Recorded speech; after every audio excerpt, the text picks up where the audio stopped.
Vayamos al libro de Marcos, al capítulo 7. Y mientras lo buscan, como siempre, o como muchas veces, mejor dicho, me gusta hacerle preguntas. Porque las preguntas nos hacen pensar. Las preguntas nos hacen reflexionar. Y la pregunta que les traigo hoy es, ¿será que podemos mover el corazón de Dios? El tema de hoy es moviendo el corazón de Dios. Pero ¿será que realmente podemos mover su corazón? Y miren, y muchas personas quieren, por decirlo así, por usar una expresión, quieren torcerle el brazo a Dios. Y que Dios haga lo que las personas quieren que haga. Pero recordemos que Dios es soberano. Recordemos que Dios es rey. O sea, ningún súbdito va donde un rey a decirle lo que tiene que hacer. Ningún súbdito va donde un rey a torcerle el brazo y a obligarle que haga o que dé lo que el súbdito quiere. Igualmente con el Señor. Aunque sí nos habrá pasado en más de alguna ocasión o cada uno de nosotros tal vez, nos enojamos con el Señor, le preguntamos por qué y bueno, y lo cuestionamos. Pero ¿realmente podemos mover el corazón de Dios? El pasaje que vamos a leer a continuación es un pasaje que es utilizado por algunas doctrinas, por algunas personas, como un ejemplo de que podemos mover el corazón de Dios. Pero cuando el Señor me puso este mensaje en el corazón, me reveló algo. Y es lo que quiero compartir con ustedes.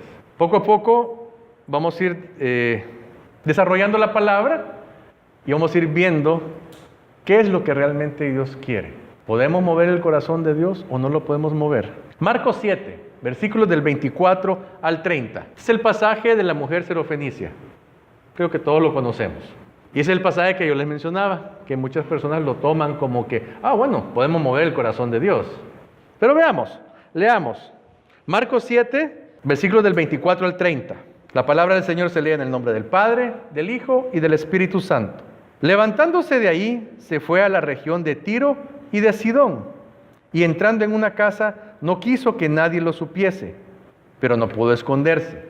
Se refiere a Jesús. Porque una mujer cuya hija tenía un espíritu inmundo, luego que oyó de él, vino y se postró a sus pies. La mujer era griega y sirofenicia de nación, y le rogaba que echase fuera de su hija al demonio. Pero Jesús le dijo: deja primero que se sacien los hijos, porque no está bien tomar el pan de los hijos y echarlo a los perrillos.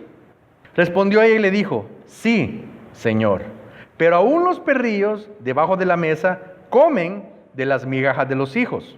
Entonces le dijo: por esta palabra, ve, el demonio ha salido de tu hija. Y cuando llegó ella a su casa, halló que el demonio había salido y la hija acostada en la cama. Padre Dios Todopoderoso, te damos las gracias, mi Señor, por este hermoso mensaje, mi Señor, por esta revelación de tu palabra que hoy nos estás dando, mi Señor. Venimos aquí, mi Señor, a escuchar tu palabra, no palabra de hombre, mi Señor, porque a ti te queremos escuchar hablar, mi Señor.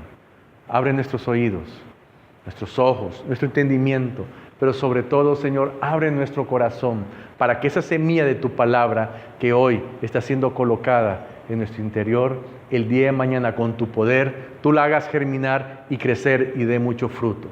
Te lo pedimos en el nombre de Cristo Jesús. Amén. Amén.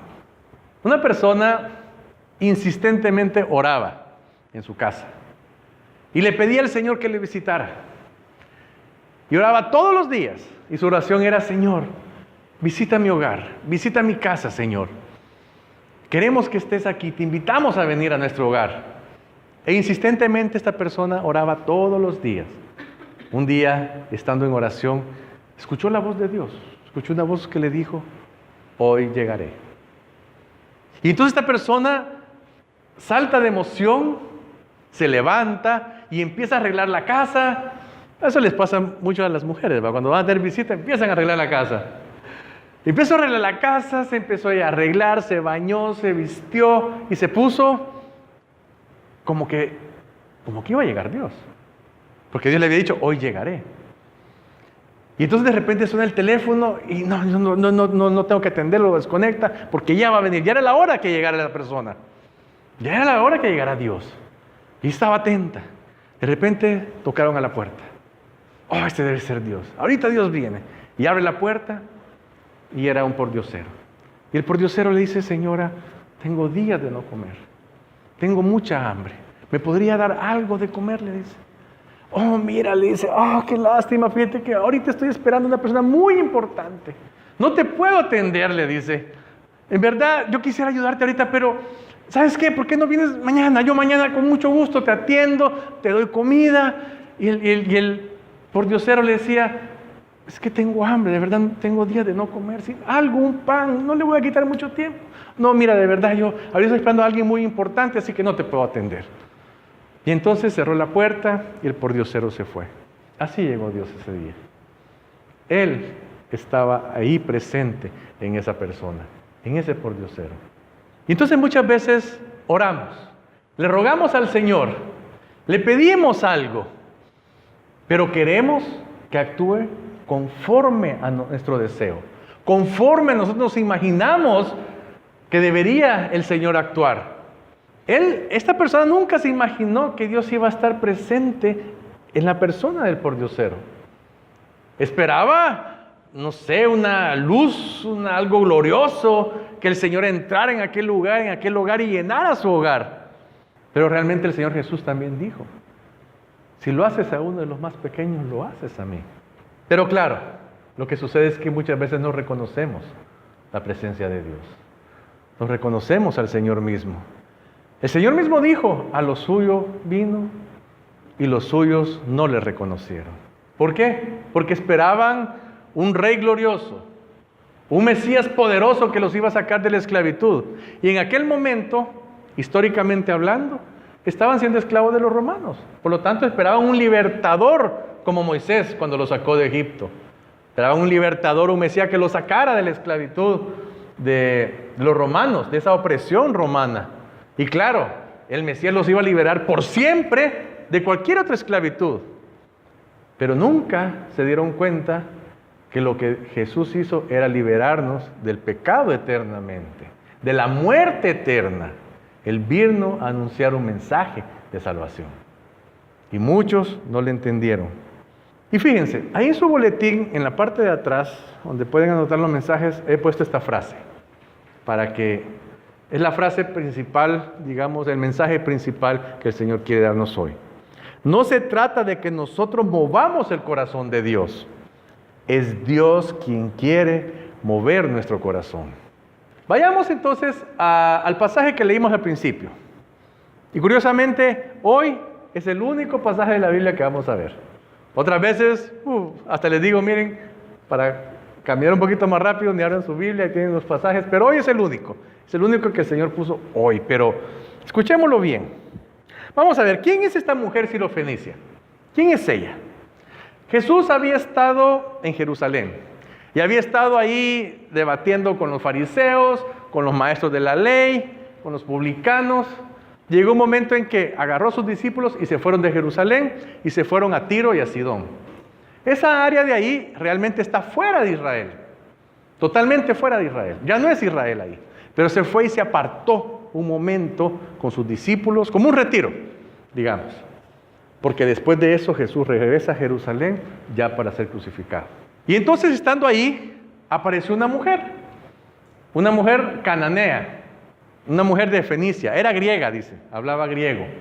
O sea, no era un judío, era un gentil, una persona no judía. Pero se le acerca a Jesús, se le acerca con una petición. Señor, le dice, mi hija está endemoniada. Ella ni siquiera pidió por ella misma. La oración de los padres, la oración de la madre, del papá hacia los hijos, sí tiene mucho poder. Orar por los hijos es muy importante. Y ella en ese momento, eso es lo que estaba haciendo. De hecho, en la versión de Mateo, esta es la versión que leímos, la de Marcos. En la versión de Mateo dice que ella clamaba y le decía, Señor, Hijo de David, ten misericordia de mí. Las mismas palabras que utilizó el ciego Bartimeo. Ella primeramente estaba reconociendo quién era él. Eso es lo que estaba haciendo esa mujer. Señor, tú puedes, tú tienes el poder, tú eres el Hijo de David. Ella ya estaba reconociendo quién era el Señor Jesús y le estaba pidiendo misericordia. Pero fíjense, el Señor Jesús da una respuesta que yo creo que la primera vez que todos leímos este pasaje de la Biblia es un poco como hasta chocante la respuesta de Jesús, pareciera. Porque fíjense que el Señor Jesús, ¿cómo le responde? Deja primero que se sacien los hijos para que no esté bien tomar el pan de los hijos y echárselo a los perrillos. ¿A qué se está refiriendo a los perrillos? Los judíos llamaban, digamos, como un apodo a todas las personas fuera de Israel, como no judíos, los gentiles, les decían perros. Parecería a nosotros ahora una frase muy fuerte, muy chocante, pero en aquella época no lo era. Pero se referían a que todas las personas que no eran judías eran como perros. Pero en la versión de Marcos, Jesús utiliza un diminutivo, dice perrillos. Yo creo que cualquiera de nosotros que nos diga, ay, qué lindo, si pareces perrito, no ofende, ¿verdad? La manera de decirlo, ¿verdad? No ofende. Pues Jesús utilizó a los perrillos. Y entonces dijo, deja primero que se sacien, que se llenen los judíos, para los que he venido. No puedo dar, y fíjese, Él utiliza el pan, nuevamente el pan. Él es el pan de vida. No le puedo dar este pan a los perrillos. Primero deja que se sacien los judíos, porque por ellos vine, primeramente. Y ahí estaban los discípulos escuchando, y mucha gente escuchando aquel diálogo entre Jesús y la mujer. Pero viene la mujer, y miren esta hermosa respuesta.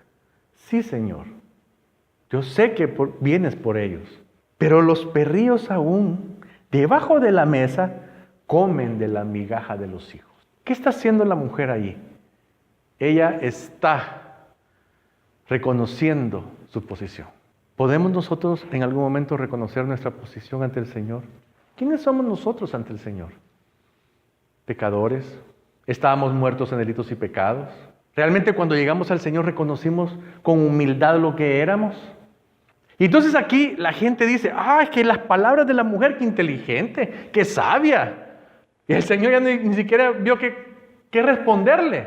Pero no, el asunto va más allá, mucho más allá de una explicación humana. Esto no hay que verlo con los ojos humanos. ¿Qué es lo que Dios está tratando siempre en cada uno de nosotros? Cambiar nuestro corazón. El Señor siempre quiere que las personas cambien, que las personas se humillen ante Él, que las personas reconozcan lo que son. ¿Qué dijo Jesús del fariseo que estaba orando? Gracias Señor por lo que soy. Gracias porque no soy como este publicano que está aquí. Yo diezmo, yo ayuno y bueno, él se ensalzó. ¿Pero qué dijo del publicano? El publicano dijo, Señor, soy pecador, no soy propicio de ti. Y dijo el Señor Jesús, este se fue justificado, porque reconoció lo que era. La mujer sirofenicia reconoció lo que era. Sí, Señor, yo soy un perrillo. Yo sé que ahorita no merezco ese pan que tú vienes a dar.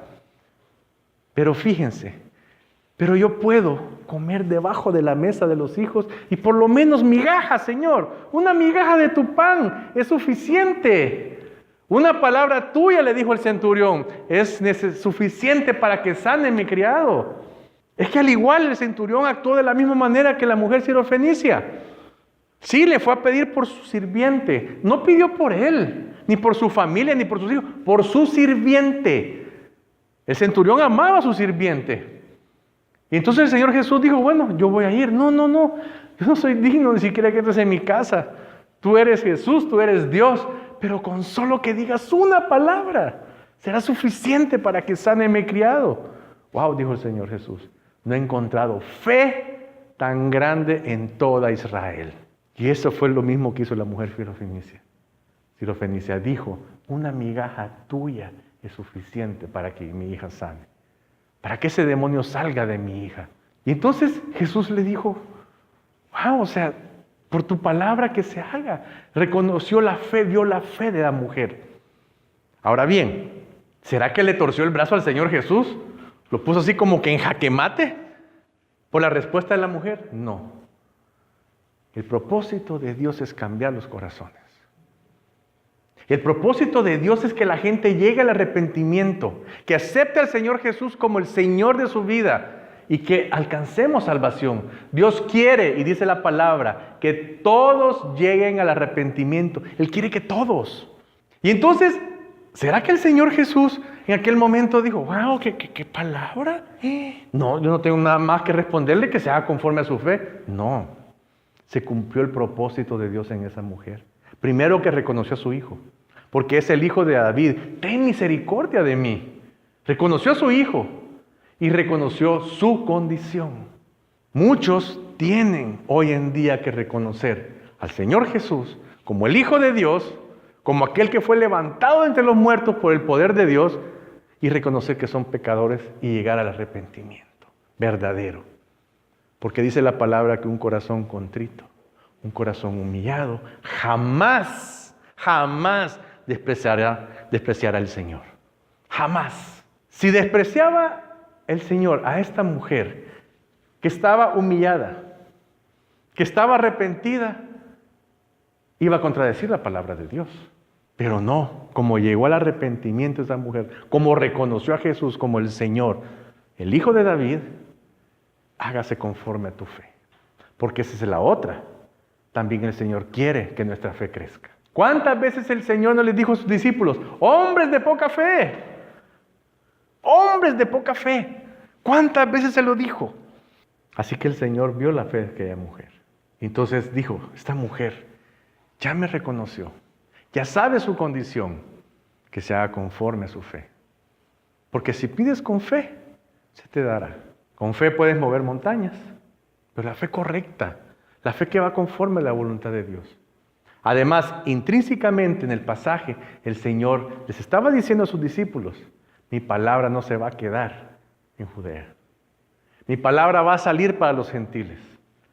También los gentiles van a alcanzar de este mismo pan que yo le estoy dando ahorita a los hijos, o sea, a los judíos.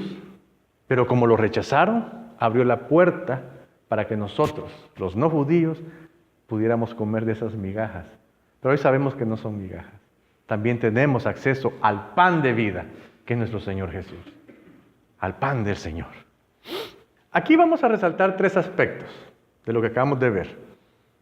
El primer aspecto es una comprensión adecuada del poder y del amor del Señor. No es si tú puedes, es si tú quieres. Porque al decir si tú quieres, primero estás con aquella posición humilde. Tú puedes llegar donde un rey y pedirle algo y decirle, bueno, si tú quieres. Tú no puedes obligar al rey a que lo haga. No le puedes torcer el brazo. Por otro lado también, tienes que esperar la respuesta del Señor y reconocer que aunque no lo esté haciendo como tú lo esperabas, lo está haciendo. Porque el resultado al final de lo que Él haga va a ser mejor del que nosotros esperábamos. Hemos escuchado muchas veces que decimos que la voluntad de Dios es buena, agradable y perfecta. Pero yo he visto muchos casos en los que las personas han estado pidiendo por algo, el Señor responde y no les gusta cómo responde. Porque no reconocen con humildad la respuesta de Dios. Esta mujer reconoció con humildad la respuesta de Jesús, porque la respuesta está llena de amor. Jesús, si ustedes leen los evangelios, no existe una tan sola palabra que Jesús le haya dicho a alguien te amo, pero su actuar era de amor. La misma muerte que Él tuvo era por amor a nosotros. No nos dijo te amo con palabras, lo dijo con acción. Y cuando el Señor nos responde, de verdad tenemos que decir, primero es la respuesta según su voluntad. Y segundo, es una respuesta de amor hacia mí, porque Él sabe cuál es lo mejor para mí. Ya he puesto este ejemplo, por ejemplo, si un niño de 10 años le pide una moto al papá. No, hijo, no tienes edad todavía. Y el hijo, aunque patalee, aunque haga berrinche, el papá no se la va a dar. ¿Por qué? Porque no es lo mejor para su hijo. Le da una moto y se puede ir a matar. Tal vez ya cuando crezca, no, hijo, una moto no es muy peligrosa, mejor te doy un carro. Te va a dar algo mejor todavía, un carro. ¿Ah? Así es el Señor con nosotros. A veces nos da las cosas en el momento porque no estamos preparados para recibirlas. Nos prepara y entonces nos da algo que va más allá de lo que pedimos, más allá de lo que podemos imaginar. El segundo aspecto es la intensa oración. Insistir en la oración. Sí, la mujer, parece como que está debatiendo con el Señor. ¿Pero qué es la oración? ¿Acaso la oración es hablar con el Señor? ¿Acaso la oración no es ponernos en comunicación con Dios? Insistir todos los días en la oración. Por eso les ponía el ejemplo de esta persona que oraba todos los días para que el Señor llegara a su casa. Sí, al final el Señor responde. Claro, como en este caso, no llegó como la persona esperaba. Llegó en la imagen de un pordiosero. Tenemos que saber reconocer la voz de Dios, la respuesta de Dios. Y a veces la reconocemos, pero no nos gusta. No nos gusta su respuesta. Pero entonces, ¿quién soy yo? ¿Y quién es Dios? ¿Soy su siervo? ¿Soy su esclavo, como dice también Pablo en las cartas? Esclavo del Señor, por amor a Él. Pero también soy su hijo. ¿Y quién es Dios? Pues es mi Dios, el Dios del universo, soberano, todopoderoso, omnisciente, omnipresente. Pero muchas veces solo sabemos aquí y no en nuestro corazón. Insistencia en la oración. Una de las cosas que debemos de pedir al Señor es su revelación con respecto al propósito que Él tiene en la situación que estamos viviendo. ¿Cuál es el propósito, Señor, de esto? ¿Qué es lo que tú quieres que yo entienda? ¿O que quieres transformar de mi ser? Porque el desierto dura el tiempo que nosotros querramos. Porque media vez no entendamos, ahí va a seguir el desierto. Ahí va a seguir la prueba. Ahí va a seguir la dificultad. El momento en que, wow, Señor, esto es lo que tú quieres. Sí, Señor, es cierto. En esto he estado fallando, Señor. Hoy lo reconozco ante ti. Señor, cambia esa parte de mí, restaura esa parte de mí. Y entonces el desierto se acaba. La prueba, la situación se acaba. Porque se cumplió el propósito del Señor. Entonces, una de las oraciones que tenemos que hacer es esa. Señor, ¿cuál es el propósito? Revélanos, mi Señor. Hazme ver si yo soy el que estoy fallando, Señor. Hazme ver qué es lo que tú quieres cambiar de mí, Señor. Porque el Señor está en constante trabajo de transformación en nuestro ser. Porque cada día Él quiere que nos vayamos pareciendo más a su Hijo, más a Cristo. Antes de llegar a los pies de Cristo, éramos totalmente lo opuesto a Cristo. Pecadores, muertos, desobedientes, una vida que a Dios no le agradaba. Eso éramos, totalmente opuestos a Cristo. Cuando llegamos a los pies de Cristo, llegamos como a una posición neutra. Pero el Señor nos limpia del pecado. Hay un nuevo nacimiento. Y entonces el Señor dice, ok, hijo, aquí vamos juntos hoy.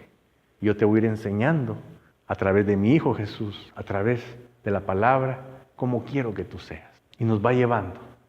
Pero claro, hay momentos agradables, hay momentos en los que el Señor necesita dureza para transformarnos. Muchos domingos atrás hablamos acerca del mayor obstáculo que es el orgullo. Y el orgullo, de verdad, el Señor sí quiere tratarlo en nosotros, pero son de las pruebas más duras y más difíciles del ser humano. Porque bajar el orgullo, ¿cómo nos cuesta? ¿Cómo nos cuesta? Pero ¿saben una cosa? El Señor dijo que al que más se le perdona, Él más ama. Más ama. Y tercer aspecto es la fe que mueve montañas, no el corazón de Dios. La fe que mueve montañas, no que va a mover el corazón de Dios. Jesús en todo momento quería que sus discípulos aumentaran su fe. ¿Cuántas veces el Señor les dijo, hombres de poca fe? Estaban en la barca, estaban ahí todos afligidos, el Señor tranquilo dormido. Ya lo tienen que despertar porque ya sienten que se van a morir. Para la tormenta, ¿y qué les dice? Hombres de poca fe. Jesús caminando sobre las aguas. Pedro se bajó, Pedro caminó sobre las aguas. ¿Qué más quería para creer? Y aún así, se desenfocó. Dejó de ver al Señor y empezó a ver la tormenta, empezó a ver la turbulencia de las aguas y se empezó a hundir. Yo me imagino al Señor, ibas bien, Pedro, sí ibas bien. Y lo agarra, hombre de poca fe, hombre de poca fe. La fe mueve montañas, no el corazón de Dios. ¿Por qué? Porque se cumple el propósito que Dios quiere en ti, que aumentes tu fe. Entonces ahí se dan las cosas, por el poder de Dios, por el poder de Dios. Y entonces ustedes pensarán, entonces el Señor cambia de opinión. Entonces de repente el Señor dice blanco y puede cambiar a negro o viceversa. O dice no y de repente puede cambiar a un sí. ¿Será que eso es lo que está sucediendo? Les voy a volver a leer lo que les puse en el boletín. No se trata de que nosotros movamos el corazón de Dios. Es Dios quien quiere mover nuestro corazón. Cuando se cumple el propósito de Dios, de que ha movido nuestro corazón, el Señor cumple su palabra. ¿Qué pasó con Sodoma y Gomorra? El Señor la iba a destruir, ¿cierto? ¿Por qué? Había mucho pecado, no había ni siquiera un justo, porque todavía Abraham intercediendo por esos pueblos.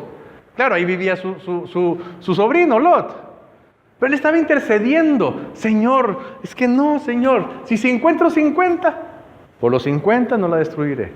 Y si encuentro 40 y empieza a negociar, ¿verdad? Y al final no encontró a nadie. Por misericordia sacó a Lot de ahí. Y mandó unos ángeles, y conocen la historia. Salió Lot con su familia, la mujer miró para atrás, y ya solo quedó él con sus hijas. Y al final, ¿qué pasó? Destruyó. Como él dijo, y lo destruyó. Pero miren, hoy veamos otro caso, muy similar. Nínive. ¿Qué pasó con Nínive? La misma historia. Estaban condenados. El Señor la iba a destruir, pero el Señor no actúa sin antes mandar un mensaje. El Señor no actúa sin antes mandar profeta, sin antes estar advirtiendo. El Señor no actúa. Entonces, ¿qué pasó? Agarró al profeta Jonás. Desobediente el muchacho, ¿ah? Agarró para el otro lado. Pero aún así, como el Señor tiene su propósito y se cumple, se lo comió la ballena, el pescado, y ¡pum!, se lo llevó para Nínive, y allá lo vomitó. Bueno, ok, pues Señor, empecemos, pues ya ni modo, no me puedo escapar de ti. Y entonces empezó a proclamar lo que Dios iba a hacer con aquel pueblo. Dios ha dicho que lo iba a destruir, pero ¿qué sucedió? El corazón del pueblo cambió. El rey creyó en la palabra de Dios a través de Jonás. ¿Y qué hizo? Proclamó ayuno. Proclamó ayuno. El propio rey se sentó en ceniza. Oración. Todos ayunaron, hasta los animales. Y entonces el Señor, ¿qué fue lo que hizo? No los destruyó. ¿Y entonces qué pasó? ¿Movimos el corazón de Dios? No, movió el corazón del pueblo de Nínive. Y aún, Jonás, ¿qué fue lo que dijo? Es que yo sabía, Señor, que si esos se arrepentían, tú tienes misericordia para con ellos y no los ibas a destruir. Yo no sé qué le habían hecho a Jonás. No dice la palabra, no dice que le habían hecho a Jonás. ¿Por qué les tenía tanto odio, o tanta chirria, como dicen ustedes? No sé por qué. Pero él no quería darles el mensaje porque él sabía que si se arrepentían, tú tienes misericordia para perdonarlos. Y eso fue lo que sucedió. Los perdonó. Y ya no destruyó a ese pueblo. ¿Y entonces qué pasó? Sodoma, pues como no hizo nada, no movió el corazón de Dios. ¿Y Nínive movió el corazón de Dios? No, no fue así. Miren, vayamos si quieren no vayan, Deuteronomio 28. Quiero leerles algo. Miren, esto es hermoso. Porque en Deuteronomio 28 habla de las bendiciones de la obediencia. Y solo voy a leer los primeros versículos. Acontecerá que si oyeres atentamente la voz de Jehová tu Dios, oigan bien, escucharas atentamente la voz de Jehová tu Dios para guardar y poner por obra todos sus mandamientos que yo te prescribo hoy, también Jehová tu Dios te exaltará sobre todas las naciones de la tierra. Y vendrán a ti todas estas bendiciones y te alcanzarán si oyeres la voz de Jehová tu Dios. Hay bendición si obedecemos al Señor. Hay palabra, hay promesa del Señor, pero es una promesa condicional.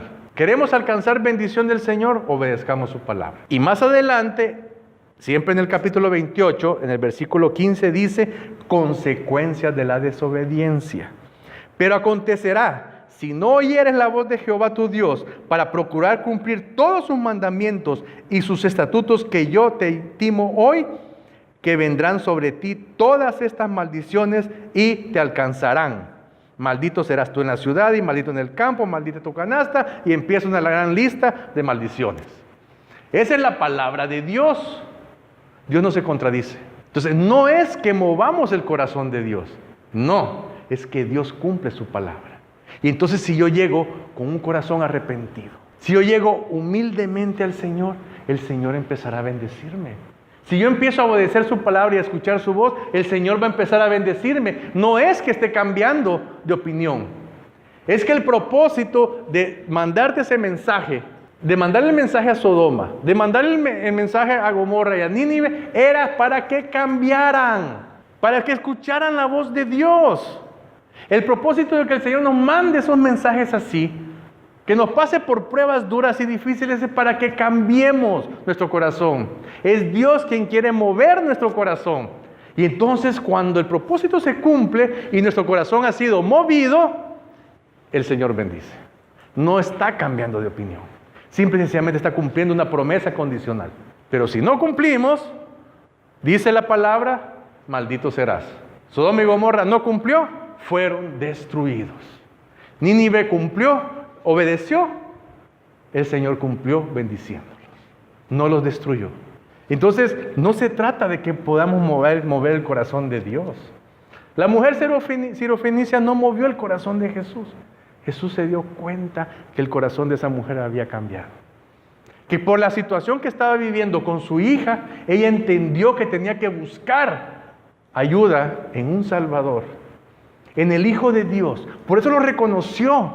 Hijo de Dios, Hijo de David, ten misericordia de mí. ¿A quién le voy a pedir yo misericordia si no es a Dios? Entonces el Señor vio y no podía contradecir la palabra de Dios. Contrita, humillada, hágase conforme a tu fe. Ella dijo palabras de fe. ¿Por qué iba a destruir a la hija? La prueba que estaba pasando esa mujer con su hija era una prueba para convertir su corazón, para caer humillada ante el Señor. Y entonces, ¿quién cambia el corazón de quién? Claro, el título que puse acá era el título como para, moviendo el corazón de Dios.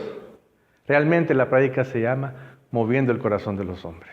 Dios es por siempre el mismo de ayer, de hoy y de siempre. Él no cambia. Él no cambia para nada. Nadie va a poder llegar donde el Señor y decirle, Señor, si a mí nunca me hablaste y nunca me hiciste nada, ¿cómo iba yo a saber que tú existías si nunca te presentaste en mi vida? Nadie va a poder decir. Porque la palabra dice que manda profeta. ¿Para qué? Para que después nos digan que no hubo profeta, que no hubo mensaje de Dios, que no hubo mensaje del Señor. Dios no cambia. Dios es el mismo siempre.